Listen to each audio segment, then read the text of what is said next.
हमारे बीच जुझारू संविधान के रक्षक भाई राजेश लोलोटिया जी आ चुके हैं। मैं उनका खैर मकदम करता हूं। ब्लॉक अध्यक्ष बाबा फरीदी साहब, फहीम भाई, ललित भाई, हाफिज सज्जाद भाई, खालिद भाई और तमाम शानू भाई, राजू भाई, नफीस भाई, मुराद भाई, ये सब लोग जिस तरीके से रईस भाई ये लगे हुए हैं, हमें तो लगता है कि हम चुनाव जीत चुके हैं। मैं गोरखपुर की धरती से चल के आया हूँ राजेश भाई के लिए। मैं आपको एक ऐसी शख्सियत की बात 5 मिनट में बताना चाहता हूँ। अभी 2 महीने पहले की बात है, मैंने आप सुन लो। एक बिहार का बंदा जिसका नाम मुस्तफा था, आपके घर पे प्लम्बर का काम किया था। एक दिन उसने नंबर ले रखा था, उसका एक्सीडेंट होता है। आप हमें फोन करते हैं रात को 10 बजे कि एक बार एक बंदा है वहाँ एक्सीडेंट हो गया गोरखपुर में, आप उसे देख लो। मैं पहुँचता हूँ, हॉस्पिटल में एडमिट कराता हूँ और ऊपर वाले की फजल से उसका पैर कटने से बच जाता है। ये वो शख्स है कि बिहार के बंदे को मुझको फोन करके मदद कराते हैं। और मैं एक बात बताना चाहता हूं, कोविड में जब कोरोना काल चल रहा था तो मैं आसाम चुनाव से आया था, मुझको कोविड हो गया था, मेरी माँ को हो गया था, मेरी बीवी को हो गया था। जब डॉक्टर ने कहा कि अब जान बचेगी तो रेमडेसिविर की जरूरत पड़ेगी।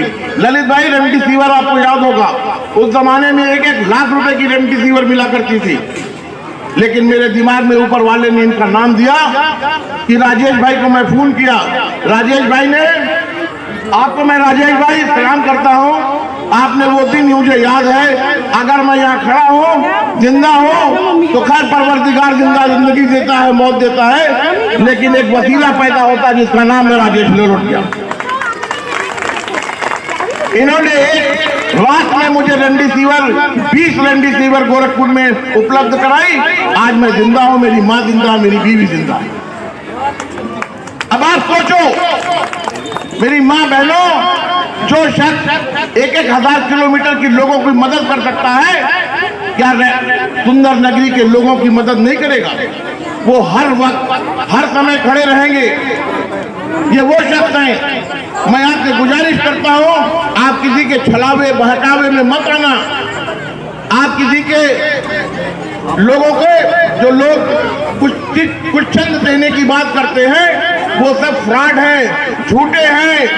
आपके सामने एक ऐसा फाइटर आया है जिस फाइटर को सुंदर नगरी को दिया गया है और राहुल गांधी ने इनको स्पेशल यहाँ भेजा है। आज पटेल नगर के लोग रो रहे हैं कि राजेश भाई क्यों वहां चले गए। तो ये हमारी खुशनसीबी है कि हमें राजेश लोलोटिया जैसा फाइटर नेता मिला है। तो आप लोग खोना नहीं। मैं आपसे गुजारिश करता हूं, बार बार मैं गुजारिश करता हूं, ये सुंदर नगरी के लोग सुंदर हैं, लेकिन सुंदर नगरी इतनी गंद नगरी हो चुकी है। मैं 6 दिनों से इन गलियों में टहल रहा हूं, तमाम लोगों की समस्या सुन रहा हूं कि किसी की 1 लाख की बिल आई है पानी की, किसी की 1.5 लाख की बिल आई है, किसी की बिजली की बिल 2-2, 3-3 हजार रुपए की आई है, जिसका सबूत फहीम भाई खड़े हैं, जुनेद भाई खड़े हैं, मुस्तकीम भाई खड़े हैं। मैं उन गलियों में जा रहा हूं, मैं देख रहा हूं।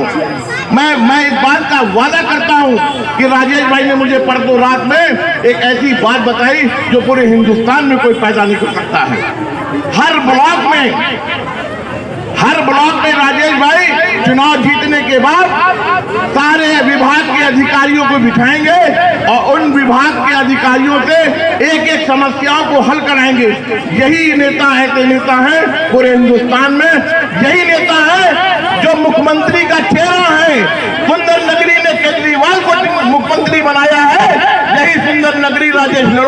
मुख्यमंत्री बनाएगा। इसी के साथ आपसे खुदा हाफिज। कलाम पार्क में जिस तरह से आप लोग आकर के अपनी ताकत दिखा रही हैं, मैं याद कराना चाहता हूं आपको कि आप लोग हमारी सुंदर नगरी की शेरनी हैं। आप लोगों में वो दम है कि आज आपने वो तमाम जो लालच, झूठे लालच जो दिए गए थे कि ये फ्री मिलेगा, वो फ्री मिलेगा, ये सब सामने है, सच्चाई सामने है। तो आज आपने वो साबित कर दिया कि भाई राजेश लिलोटिया जी की अब तक की हमारी सीमापुरी विधानसभा में इतनी महिलाओं की गैदरिंग, इतनी महिलाएं अभी तक नहीं आई, और आपने इस के ब्लॉक के पार्क में आके साबित कर दिया कि आप आंदोलन करना जानती हैं, आप लड़ना जानती हैं। क्योंकि राजेश भाई भी यही कहते हैं कि मेरे साथ वही चलेंगे जो लड़ना जानते हैं, जो लड़ सकते हैं। तो आप लोगों को याद होगा कि हमारी प्रियंका दीदी ने भी ये बात कही थी कि लड़की हूं मैं, लड़ सकती हूं, लड़की हूं मैं, लड़ सकती हूं। तो ये नारा आज आपको बुलंद करना होगा। मैं तमाम उधर से जितनी भी औरतें हमारी बहनें हैं उनसे गुजारिश है कि वो आगे आ जाएं। कुर्सियां बहुत कम पड़ गई, ये सच्चाई है कि बहुत जबरदस्त तादाद बढ़ गई हमारी। मैं उम्मीद नहीं कर रहा था कि आज इतना बड़ा जन सैलाब खास तौर से औरतों का होगा। मैं आपको ये बताना चाहता हूं कि हमारे भाई ने कई बात मुझे सलाह दी कि आप लोग अच्छे से जानते हैं कि आपने यहाँ से बहुत सारे लोगों को जिता के भेजा, लेकिन नतीजा हमारे फेवर में नहीं है। और आज कुछ ही देर में आपको यहाँ से एक एटीएम कार्ड भी आपको मिलने जा रहा है। उन लोगों ने तो फार्म भरने की बात कही, लेकिन आपको एटीएम कार्ड अभी हाथों हाथ मिलेगा। सबसे गुजारिश है जो भी हमारे टीम वॉलेंटियर्स हैं, बाकायदा जब प्रोग्राम खत्म होगा सबको दिया जाएगा। मैं जब बता रहा था राजेश भाई को, तो राजेश भाई ने बोला कि भाई क्या कुछ चाय पानी का भी बंदोबस्त किया है सबके लिए? तो मैं बड़ा हंस रहा था, मैंने कहा भाई बड़ी फिक्र कर रहे हैं सबकी, तो आपके लिए कोई ना कोई कुछ इंतजाम भी है, उसको भी हम लोग मिलके करेंगे। लेकिन उससे पहले आपको कुछ बातें समझनी होंगी। समझने के लिए आज आप और राजेश लिलोटिया जी सामने होंगे। उम्मीदवार बहुत सारे हैं जो हमें बरकलाते हैं, लेकिन राजेश लिलोटिया एक ऐसी ताकत है, एक ऐसा नाम है। मैं आपको ये बताने में बड़ा फक्र महसूस करता हूं कि ये पूरे देश के इतने बड़े नेता हैं जिनको राहुल गांधी जी ने आपके लिए भेजा है।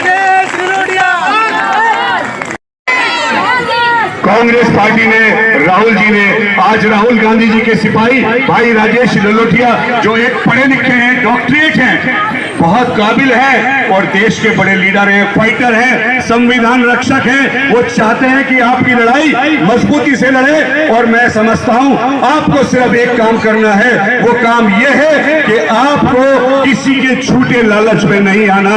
आप लोग ये समझिए, उन्होंने ये कहा था कि 2100 रुपए देंगे आपके खाते में, तो मैं ये बताना चाहता हूं कि 2100 रुपए का कोई काम अगर करते तो 5 साल सरकार थी उनकी, तो 2100 रुपए उन्होंने क्यों नहीं दिए? माशाल्लाह बहुत जोश है। आज राजेश भाई को वो रास्ता, वो ताकत मिल गई। जी, जिन लोगों ने आज ये हमारा प्रोग्राम किया उसमें तो तमाम हमारी कांग्रेस कमेटी, माइनॉरिटी कांग्रेस और तमाम। अस्सलाम वालेकुम, कैसे हैं आप लोग? आप बैठिए, आप इधर आइए, आप इधर आके बैठ जाइए। कुर्सी कहाँ है? इधर कुर्सी है, कोई चेयर ले लीजिए, बैठ जाइए, खड़े मत रहिए। तो हमारे देश के पहले राष्ट्रपति थे doctor APJ Abdul Kalam park, इसमें आप सब लोग इकट्ठा हैं और इतनी बड़ी शख्सियत के नाम पर ये पार्क है जिनके नाम से हमें गर्व होता है। और मैं ख़ास तौर पे तो जो हमारी युवा देशबंधु सोसाइटी है, हम लोगों की उनसे मुलाकात हुई थी। भाई ने ख़ास तौर पे कहा कि भाई ये पार्क हम लोगों ने लड़के उनके नाम पे करवाया, तो मैं चाहता हूँ कि ऐसे लोगों को जो हमारे देश के महापुरुष हैं, जिन्होंने कुछ नाम कमाया है, कौम के लिए, समाज के लिए अपनी कुर्बानियाँ दी हैं, उनको याद रखना, उनको अमर करना। ऐसे लोग जब काम करते हैं तो अच्छा लगता है। यहाँ पर कांग्रेस पार्टी का जितना भी संगठन है, ब्लॉक अध्यक्ष साहब, सभी डिपार्टमेंट्स के चेयरमैन। लो भाई झंडा, देखो यंग कांग्रेसी वो खुद कह रहा है कि मुझे झंडा दिलवा दो, एक और झंडा भी दिलवाओ भाई। क्या नाम है आपका? नाम? माइनुल। माइनुल। मम्मी कहाँ है? मम्मी कहाँ है? अम्मी इधर है। जाओ जाओ जाओ उधर बैठो, एक झंडा देना भाई इनको, बच्चे को गले में डालो। मैं कोई राजनीतिक भाषण देने के लिए नहीं खड़ा हूँ, मैं आप लोगों का भाई हूँ। अम्मा कहाँ चली गई? यहाँ से अम्मा इधर आ रही है। अम्मा कहाँ चलेगी? मैंने आपको कुर्सी दिलवाई थी, कुर्सी एक बार ले लो तो देना नहीं है, कुर्सी की लड़ाई है सर। इधर आओ, इधर बैठो, आप बैठो, गले में डाल दिया। आप भाई बैठो। तो यहाँ पर जितने आप लोग अपना घर छोड़कर आए हैं, आप सब लोगों को एक उम्मीद होगी कि हम लोग अगर आपके बीच में आए हैं तो आप सुनना चाहते हैं कि हमारे विचार क्या हैं, हमारी सोच क्या है।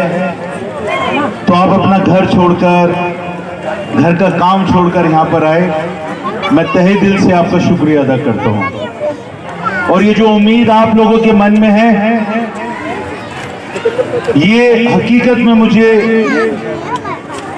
और ज्यादा जिम्मेदार होने का एहसास दिलाती है कि मुझे ये जिम्मेदारी जो आप लोग देने जा रहे हैं, इसके लिए मैं अपने परवरदिगार से भी दुआ करता हूँ कि मुझे इतनी ताकत जरूर देना कि जो आप लोगों की ख्वाहिशें हैं, जो आप लोगों की सोच है, जो आप चाहते हैं कि आप लोगों के लिए हो, मैं उसके ऊपर पूरा खरा उतर सकूं, उन चीजों को पूरा कर सकूं। राजनीति की बात मैं इसलिए नहीं करूंगा क्योंकि यहाँ पर जो मेरे रिश्ते हैं आप लोगों से जो अब बन रहे हैं और जो आगे मैं बना के रखना चाहता हूँ, वो रिश्ते ऐसे हैं जहाँ पर आप फक्र से ये कह सके कि ये मेरा भाई है, आप ये कह सके ये मेरा बेटा है। और वो रिश्ते शायद ज्यादा लंबे चलते हैं, और अगर कोई लालच वाले रिश्ते होंगे तो ज्यादा दिन नहीं चल सकते। तो अब हमें फैसला करना है कि हमें रिश्ते कौन से बनाने हैं। मैं तो ऐसा वाला रिश्ता बनाने के लिए आया हूँ। रिश्ता परिवार वाला होना चाहिए, हाँ या ना? बिल्कुल। आप लोग प्लीज बात करते रहें बीच में मेरे साथ में, है ना अम्मा? बात करते रहें ताकि मुझे पता चले कि मैं जो बात कर रहा हूँ आप लोगों तक पहुंच रही है, आप लोगों को समझ में आ रही है। तो ये रिश्ते ज्यादा जरूरी हैं। यहाँ पर जैसे और पॉलिटिकल पार्टी आ रही हैं, कुछ झूठ बोल रही हैं, कोई बोल रहे 1000 रुपए दे देंगे, वोट दे दो तो हम 2100 रुपया कर देंगे, और बहुत सारी बातें हो सकती हैं। वैसी सी घोषणाएं तो मेरे पास भी है, ये मेरे पास में है। अगर कोई 2100 रुपए देने की बात कर रहे हैं तो कांग्रेस पार्टी 2500 रुपए देने की बात कर रही है। अगर कोई 200 यूनिट बिजली फ्री देने की बात कर रहे हैं तो कांग्रेस पार्टी 300 यूनिट फ्री देने की बात कर रही है। अगर नरेंद्र मोदी, अमित शाह जैसे लोग जो झूठे हैं, धोखेबाज हैं, यहाँ पर धर्म की राजनीति कर लोगों को मुद्दों से भटकाते हैं, जो दिक्कतें हमारे यहाँ पर नौजवानों की बेरोजगारी की है, जो हमारी परेशानी महिला सुरक्षा की है, उसके ऊपर वो हमारा मजाक उड़ाते हैं। नरेंद्र मोदी खड़े होकर बोलते चुनाव से पहले कि मैं हर युवा को 2 करोड़ रोजगार हर वर्ष दूंगा, हर साल 2 करोड़ रोजगार। अभी तो 10 साल से ज्यादा होने को हो रहे हैं उनको। अभी तो मेरे ख्याल में कितने हो जाने चाहिए 2 करोड़ से 10 साल में? 20 करोड़। 20 करोड़ रोजगार। आप देखिए कितने सारे नौजवान बेरोजगार हैं। लेकिन कांग्रेस पार्टी क्या बोल रही है कि हम हर बेरोजगार नौजवान को, चाहे वो लड़की हो या लड़का हो, उसको 8,500 रुपए महीना उसके अकाउंट में डालेंगे, बेरोजगारी भत्ता 1 साल तक, जब तक उसको हम ट्रेनिंग देंगे। अगर कोई बिजली का काम जानता है तो उसको ट्रेनिंग दिलवाएंगे, कोई प्लम्बर का काम जानता है उसको दिलवाएंगे, कोई बहन अगर टेलर का काम जानती है, सिलाई कढ़ाई का, तो उसको ट्रेनिंग दिलवाएंगे। और जब तक 1 साल तक 8,500 रुपया महीना देंगे कि जब 1 साल के बाद उसको रोजगार मिल जाए और अपने पैरों पे खड़ी हो जाए, कांग्रेस पार्टी फिर वो जिंदाबाद करे। उसको लगे कि और पार्टियों के जो हैं वो झूठी हैं, लेकिन कांग्रेस ने हमारे नौजवानों के लिए जेन्युइनली कोई काम किया है। सिलेंडर पहले कांग्रेस पार्टी के टाइम पे, जब कांग्रेस की सरकार थी, 400 रुपए। मेरे को आवाज नहीं आ रहा, क्या बोल रहे हैं? 400 रुपए का था, 400 रुपए का। फरजाना नाम। फरजाना ने जल्दी से बोला बहन ने कि कांग्रेस के टाइम पे 400 रुपए का था, और अभी तो 1100 रुपए का भी हो गया था, अब 850 रुपए का हो गया। कांग्रेस पार्टी बोल रही है कि कांग्रेस पार्टी की सरकार बनवाओ, हम गैस का सिलेंडर 500 रुपए का देंगे आप लोगों को। अब यहाँ पर बहुत सारे ऐसे मेरी बहनें बैठी हुई हैं जिनके घर में किसी ना किसी को कोई ना कोई तकलीफ हो सकती है, बीमारी हो सकती है, हमारे शौहरों को हो सकती है, माँ को हो सकती है, बच्चों को हो सकती है। अब इलाज तो बड़ा मुश्किल है आज की तारीख में, बहुत महंगा है। तो 25 लाख रुपए तक का इलाज कांग्रेस पार्टी फ्री करवाएगी। किसी भी हॉस्पिटल में जाओ, ऐसा हम एक कार्ड देंगे आपको, वो कार्ड रखना, हॉस्पिटल में जाओ, बोलो कांग्रेस पार्टी के ने कार्ड दिया था ये।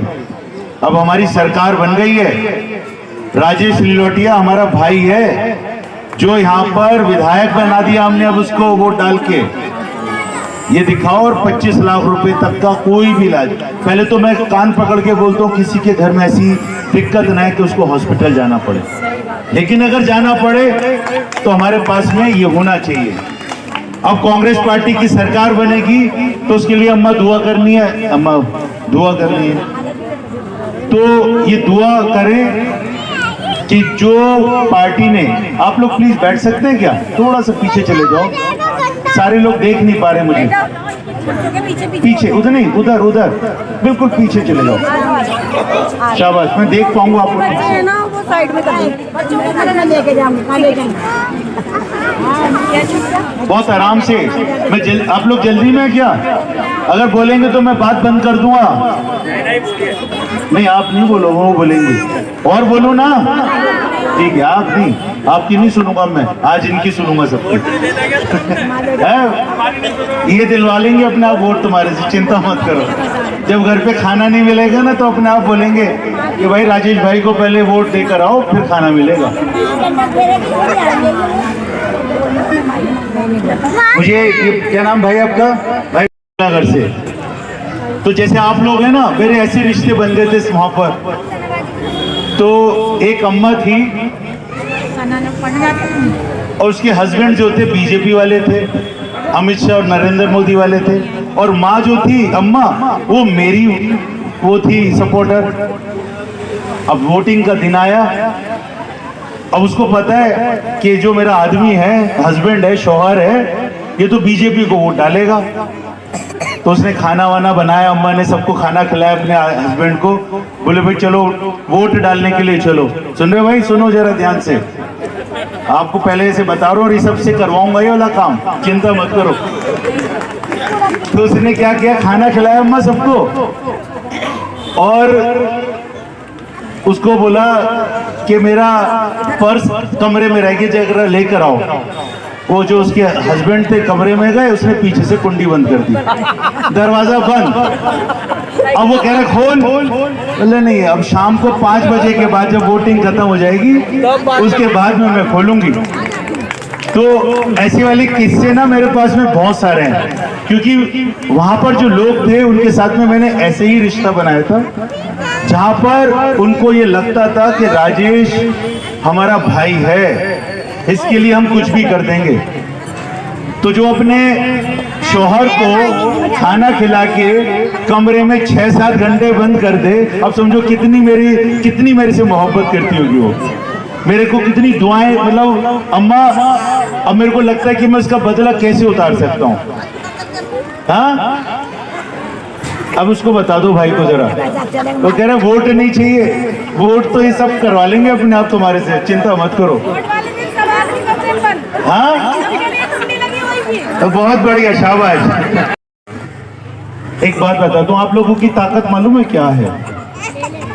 आप लोग इस देश की आधी आबादी में, आधी आबादी, तो इन लोगों से डरना नहीं है, ये समझ लो। अभी आपका हिमायती मैं आ गया हूं यहाँ पर, बिल्कुल नहीं डरना।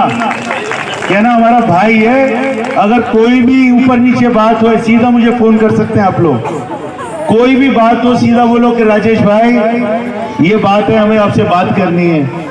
जहां बोलोगे मैं नहीं पहुंच पा रहा हूं अगर वहां पर, तो मेरी टीम पहुंचेगी आपकी मदद करने के लिए। आप लोग अब ताकतवर हो, ये ध्यान रखना। और मुझे पता है किसने भेजा है, मुझे राहुल गांधी जी ने भेजा है। और राहुल गांधी कौन थे? प्रियंका गांधी के भाई हैं। प्रियंका गांधी और राहुल गांधी कौन है? सोनिया गांधी के बच्चे हैं, बेटे बेटी हैं। एक यहाँ पे बहन ने बोला था कि इंदिरा गांधी का नारा लगाओ। किसने बोला था वाली बात? आपने। आप आओ इधर, आप इधर आओ, आ जाओ आ जाओ, आओ। अरे अम्मा आओ ना। अभी मैंने क्या बोला? अभी रिश्ते कैसे अभी हमारे माँ बेटे वाले रिश्ते हैं ना आपके साथ में, तो आ जाओ, हाथ पकड़ो मेरा। हमेशा हमेशा आ जाओ आ जाओ आ जाओ, इधर आओ।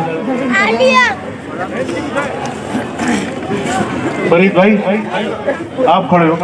मुशाहिदा बहन, अभी मैं क्या बता रहा हूँ, डरना नहीं है। अभी बोलो तुम। अभी जब मैं खड़ा हूँ तो फिर काहे का डरना? और मैं कुर्सी दे रहा हूँ। अब प्लीज अब आप बैठो, अब सुनो, नहीं बैठो बैठो, कैसी बात कर रहे हो? अभी थोड़ा सा बोल दो। नहीं अभी बाद में बुलवाएंगे, रुको भाई, थोड़ा सा बुरा आप मत मान जाए ना। आजकल लोग बिल्कुल ऐसे गुस्सा नाक पे लेके चल रहे हैं आजकल लोग। भाई वो ढूंढ कि यहाँ पे इंदिरा गांधी का नाम लो, इंदिरा गांधी का, वो ऐसा क्यों बोला था आपने? वो इसलिए बोला था कि जो ये प्लॉटों की बैन है ये इंदिरा जी की ही है। सन 83 में जब ये प्लॉट कटे थे तो 82 में मेरी शादी हुई थी और 83 में प्लॉट कटे थे, तो थोड़े से ही दिन हो पाए थे ऐसे, तो हम यहाँ पर लाइन लगा के आया करते थे। एक डबल रोटी दिया करती थी इंदिरा जी के वर्कर जो थे, और दूध दिया करते थे, उससे हमारी बसर हुआ करती थी। यहाँ पे झोंपड़ियाँ जो थी तो इंदिरा जी की देन थी। और नारा जो ही मिला अजमेर शरीफ से, तो ये वहीं से नारा मिला, और ये अली का जो पंजा मिला ये वहीं से मिला। क्या बात, जोरदार ताली बजा दो एक बार। मुशाहिदा बहन, ये देखो, और आराम से बैठकर सुने, तो मैं और देर बात करना चाहता हूँ, ठीक है ना?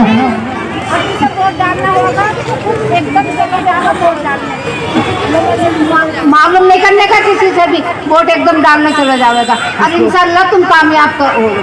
किसको किसको? आपको नहीं, वो कौन सी पार्टी की बात कर रहे हैं? कांग्रेस। बस खत्म हो गई बात, सारी बातें तेरे को सुनवा रहा हूँ बेटा। ये पकड़ाई में आ गया जिसके कान खिंचवाऊंगा मैं, इसलिए मेरे को बोला वोट नहीं चाहिए। बताओ, हमको धमकी दोगे इनके सामने?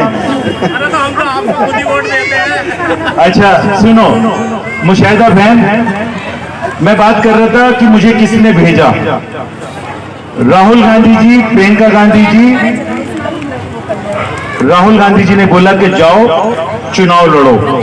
मैं पहले विधायक रह चुका हूं और मैं चाहता था मैं अभी चुनाव नहीं लड़ूं, लेकिन अब मेरे लीडर हैं राहुल गांधी जी, मैं उनके साथ काम करता हूं, तो मैंने बोला हम चुनाव लड़ेंगे। अब हम आपके बीच में आ गए।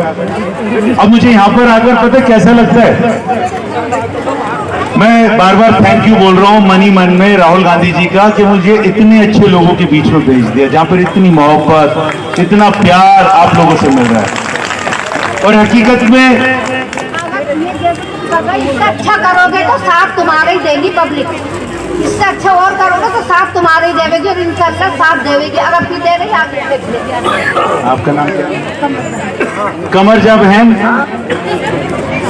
मैं शुरू में मैंने कहा था कि आप लोग अगर यहाँ पर बैठे हैं ना तो आप लोगों को कुछ उम्मीद है।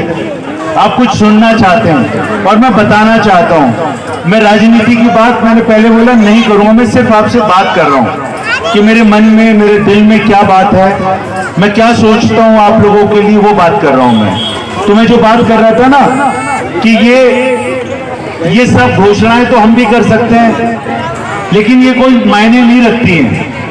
जब ये वाला रिश्ता बन जाएगा तो फिर तो राजेश लिलोटिया विधायक होगा और आप लोगों का बेटा होगा, आप लोगों का भाई होगा। बन गया रिश्ता। तो ये अब समझना है। मैं कुछ और बातें करना चाहता हूं। तो उन्होंने मुझे बोला कि आप जाओ वहां पर और उनसे बात करो, उनकी समझो क्या दिक्कतें हैं। और मैं चाहता हूं कि कुछ दिन में मैं आप लोगों को राहुल गांधी जी के साथ भी बैठाऊं। मैं चाहता हूं आप लोग प्रियंका गांधी जी के साथ भी बैठें। और वो कैसे होगा मुझे नहीं समझ में आ रहा, लेकिन मैं आप लोगों का ये संदेश राहुल जी को भी भेजूंगा, प्रियंका जी को भी भेजूंगा कि आप लोग बिजी हैं, लेकिन थोड़ा टाइम निकाल के आप मेरे इन परिवार के लोगों के साथ में जरूर मिलें। मुलाकात होनी चाहिए, पक्का कोशिश करते हैं, मुलाकात करवाएंगे, बैठेंगे। लेकिन अभी जो मैंने पिछले दिनों में लगभग 1 महीना अम्मा मैं पूरा सुंदर नगरी घूमा, नंद नगरी घूमा, सीमापुरी घूमा, फ्लैटों में जनता फ्लैट है वहां पर, Dilshad colony, Dilshad garden, GTV enclave, जो जितना भी एरिया आता है हमारे एरिया में, मैं वहां पे घूमा। मैं सही बताऊं अम्मा, मेरा दिल बहुत मायूस है पिछले दिनों से। वो मायूस पता क्यों है? आप लोग बहुत बहादुर लोग हैं, तकलीफ में हैं आप लोग, परेशानी में हैं आप लोग, लेकिन जिंदगी अपनी जी रहे हैं आप लोग। जो आप लोगों को फैसिलिटीज मिलनी चाहिए, जो सुविधाएं मिलनी चाहिए, वो आप लोगों को नहीं मिल रही हैं। और मैं ऐसा सोचता हूं कि मुझे आज विधायक क्यों बनना चाहिए। अगर मैं विधायक भी बन गया और आप लोगों की तकलीफ को दूर नहीं कर पाया, तो मैं अपने आप पे भी लानत भेजना चाहूंगा कि बेकार है मेरा ऐसा बनना, मुझे नहीं बनना। अगर मैं बनूं तो आप लोगों के काम आ सकूं, इसलिए बनना चाहूंगा। बहुत सारी जगह पर गया, अभी सीमापुरी गया, एक माताजी ऐसे बैठी थी, मैंने बुलाया, वो बोली मुझे कुछ बोलना है। मैंने मंच पे बुला लिया उनको और मैंने अपने पास खड़ा करा, मैंने कहा बताओ क्या बात करना चाहती हो। तो रोने लगी, मतलब थपक थपक के रो रही थी कि बेटा हम अपनी तकलीफ किसको बताएं, समझ में नहीं आ रहा। मेरे 3 बच्चे हैं, तीनों खराब हो गए नशे में, काम नहीं है, मेरे पे खाने को भी नहीं है। मतलब मन ऐसा कर रहा था कि मैं क्या बात करूं। तो ये जो तकलीफें आप लोगों की, मुझे लग रहा था जो अम्मा ने मेरे पास खड़े होकर बात की, वो सिर्फ एक की बात नहीं थी, वो सबकी बात कर रही थी। मैं अभी इन गलियों में से जब घूम रहा था, वोट मांग रहा था, भाई बहुत सीरियस बात कर रहा हूं मैं, आप लोग मुझसे ज्यादा सीरियस बात नहीं कर रहे। मेरे तो बहुत सारे फोन आ रहे होंगे, मैं तो फोन भी नहीं उठा रहा हूं, यहां पर बैठा हूं। फोन रख दीजिए, बहुत ध्यान से सुनिए। और अगर किसी को लगता है किसी को कि कोई काम है तो प्लीज वो बाहर जा सकते हैं। तो वो तकलीफें हैं। मैं कुछ जो कबाड़ी वाले एरिया है ना, जहाँ पे कूड़ा बिनने का काम करते हैं, तो मैं वहां पर भी गया। तो वहां पर कुछ लेडीज बैठी हुई थी, महिलाएं बैठी हुई थी। तो मैंने उनसे पूछा मैं आपके साथ बैठ सकता हूँ? तो उनको हिचकिचाहट हो रही थी क्योंकि वो गंदा था जहाँ पर वो बैठी थी। मैंने कहा नहीं, मैं बैठकर महसूस करना चाहता हूँ कि आप तो यहाँ पे खाना भी खा रहे हैं, मैं तो आज ही आया हूं और 5 मिनट में मुझको बदबू भी आ रही है, गंदगी भी दिखाई दे रही है। आप तो रोज रहते हैं यहाँ पर, तो इस चीज को मैं समझना चाहता हूँ, इस दर्द को भी महसूस करना चाहता हूँ कि किस तकलीफ में आप लोग। मैं बैठा उनके साथ में, उनको समझा, उनके पास भी रोजगार नहीं है। अब जो कूड़ा बिनने का काम करता हो और पुलिस वाले उसको डंडा मार के उठाते हो, आप समझिए किस हालात में रहते हो। तो मैं उनकी हिमायत करने के लिए यहाँ पर आया हूँ, आप लोगों का हिमायती बनने के लिए यहाँ पर आया हूँ। अब हिमायती कैसा होना चाहिए? मजबूत या कमजोर? मजबूत या कमजोर? मजबूत। पीछे वाले मजबूत ना, तो मुझे साथ देंगे ना आप लोग? साथ देंगे ना? ठीक है, सब साथ देंगे। अब बातें बहुत सारी करना चाहता हूँ, लेकिन आप कुछ कहना चाहती हैं? मैं आ सकता हूँ? कौन? मैं आ रहा हूँ, वहीं आ रहा हूँ, आप आइए। भाई आप किस तरह से हम लोगों को भरोसा दे रहे हैं, हम इंशाअल्लाह हम साथ में है, सब पब्लिक जितनी है सुंदर नगरी की सब साथ देंगे। इंशाअल्लाह आपको ही जिताने की कोशिश करेंगे, ये आपका नसीब है। मेहरबानी। अभी मेरा नसीब अब आप लोगों का नसीब हो गया। अब हम लोग रिश्ते बन गए ना। जब आप भाई बने हैं तो मैंने क्यों नहीं साथ देंगे, इंशाल्लाह। मेहरबानी, शुक्रिया। अब मुझे 2-3 बातें और करूंगा मैं। यहाँ पर जितने भी लोग हैं यहाँ पर जो कांग्रेस पार्टी के हैं, मैं आप लोगों को कुछ जिम्मेदारी। भैया इसको बंद कर दो, इसको बंद कर दो। अच्छा नहीं, कोई नहीं, मैं बता दूंगा। आप लोगों को कुछ जिम्मेदारी दूंगा। इनमें से हर गली से 5-5, 7-7 लोग चुन लीजिए। हम जीतने के बाद दोबारा यहीं पे बैठेंगे आपके साथ। वायदा? क्या बात कर रहे हैं आप? ये कमजोर बेटा नहीं है आपका ये? हाँ सर क्या दोबारा? अरे मैं तो ऐसे गले में लूँ। हाँ, बस खड़े हो जाओ। ये लो। ये तो बेटा मेरा घर गया था, न लगा कांग्रेस का नाम लगा, राहुल गांधी का नाम लगा। एक मिनट बस, एक मिनट। तो कामयाब होगा तू। एक भाई खड़ा है हमारा, जबरदस्ती से वोट डालना। गांधी की, राहुल गांधी की लड़ाई लड़ लिया। पीछे पब्लिक आपसे बात करना चाहती है। दो। इससे चालू करके देखो। आपके साथ, मगर आप भाई जब हैं तो भाई का पूरा फंड निभाना हमारे साथ। ये नहीं बाद में इंशाल्लाह आप जीत जाओ फिर बहने भूल जाओ, बहनों को नहीं भूलना, भाई का पूरा फंड निभाना और बहने आपके साथ खड़ी है सारी। Thank you. बस इसके अलावा मुझे कुछ नहीं बात करनी है। मैं अपनी जुबान से भी नहीं बोलूंगा कि आपको क्या करना है। वो अम्मा ने मेरी तरफ से बोल दिया, मेरी माँ की तरह है ये। अब आपने क्या करना है वो आपने करना है, ठीक है?